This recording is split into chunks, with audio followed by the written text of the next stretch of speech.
সুন্দরবনের গভীর জঙ্গলে শুরু হলো মধু সংগ্রহের কাজ। বনবিবির মন্দিরে পুজো দিয়ে মধু সংগ্রহ করতে নামলেন মৌলেরা। এবছর মধু সংগ্রহের লক্ষ্যমাত্রা যেমন বাড়ানো হয়েছে, তেমনি বাড়ছে মধুর দামও, যার ফলে খুশি মধু সংগ্রহের সঙ্গে যুক্ত থাকা মৌলেরা। প্রতি বছর দক্ষিণ 24 পরগনা বন দফতর ও ব্যাঘ্র প্রকল্প মিলিতভাবে মধু সংগ্রহের কাজ করে থাকে। সুন্দরবনের মধু জিআই ট্যাগ পাওয়ার পর এবছর প্রথম মধু সংগ্রহের কাজ দক্ষিণ 24 পরগনা বন বিভাগে গতকাল থেকে শুরু হয়েছে।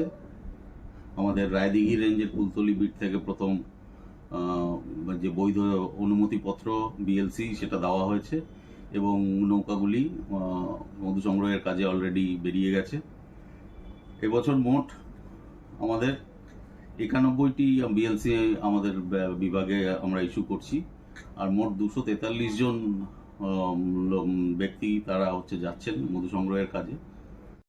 তবে আলাদা আলাদাভাবে অনুমতিপত্র জমা নিয়ে তবেই জঙ্গলে যাওয়ার অনুমতি দেওয়া হয়। এপ্রিল মাসের 5 তারিখ থেকে শুরু হবে ব্যাঘ্র প্রকল্পে মধু সংগ্রহের কাজ। সুন্দরবনের বন দফতরের অধীনে থাকা জঙ্গলগুলিতে মধু সংগ্রহের কাজ শুরু করলেন মৌলেরা। বন দফতরের তরফ থেকে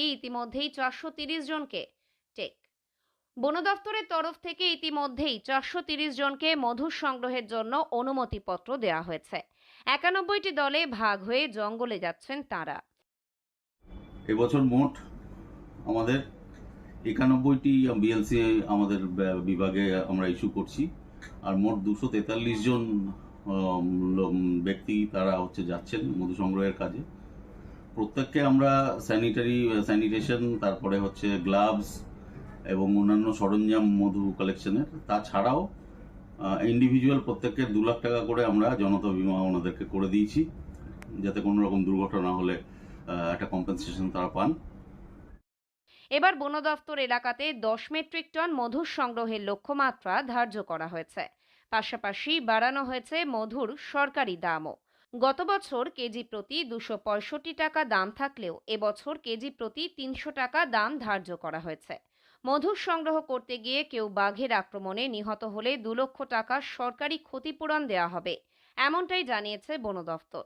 দক্ষিণ 24 পরগনার বনাধিকারিক মিলন কান্তি মণ্ডল জানান, সব মিলিয়ে গত বছর 17 মেট্রিক টন মধু সংগ্রহ করা হয়েছিল। এবছরও 10 মেট্রিক টন লক্ষ্যমাত্রা স্থির করা হলেও তা যথেষ্ট বাড়বে বলে মনে করা হচ্ছে। মধু চুরি রুখতে এবং ডাকাতদের হাত থেকে মৌলেদের রক্ষা করতে বন দফতরে অতিরিক্ত কর্মী নিয়োগ করা হয়েছে। অন্যদিকে ব্যাঘ্র প্রকল্পে আগামী সপ্তাহে 2টি ধাপে দেওয়া হবে মধু সংগ্রহের অনুমতিপত্র। মধু সংগ্রহ করার পর প্রতিটি নৌকাকে বন দফতরের অফিসে ফিরে আসতে হয়। সেখানে মধু ওজন করে মৌলেদের টাকা মিটিয়ে দেওয়া হয়। মৌলেদের সংগ্রহ করা মধু নির্দিষ্ট দামে কিনে নেয় ওয়েস্ট বেঙ্গল ফরেস্ট কর্পোরেশন। দক্ষিণ 24 পরগনা থেকে সুমন সাহার রিপোর্ট, লোকাল 18 বাংলা।